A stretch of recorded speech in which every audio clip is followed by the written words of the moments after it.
አሰላሙ አለይኩም ወራህመቱላሂ ወበረካቱ ድና የተከበራችሁ የቻናል ተከታታዮች ዛሬ ላይ ዘይን ሸሪያ ነው ይዤላችሁ የመጣሁት። በዚህ መልኩ ሪሳላ ሲመጣልን ሪሳላው በነገራችን ላይ ለ3 ቀን ብቻ ነው የሚያገለግለው። ዋይ 25 ለወር ይላል።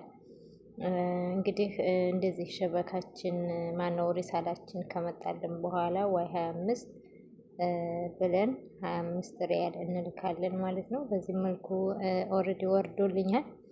ከዚህ ወጣና አፕሊኬሽን አወርዳለሁ። ፕላስቶሪ ከገባን በኋላ GHMAX ብለን ሰርች እናደርጋለን። ከዚያም በኋላ በዚህ መልኩ ይመጣልና ይህን ዳውንሎድ እናደርጋለን። ያው ቪዲዮውን አጠር ለማድረግ ነው የምፈጥነው። ብቻ አፕሊኬሽኗን እንደዚህ እንከፍታታለን። ከላይ የቁልፍ በዚህ መልኩ የቁልፍ ምልክቷ ከፍትልናለች ማለት ነው። ሞክሩት።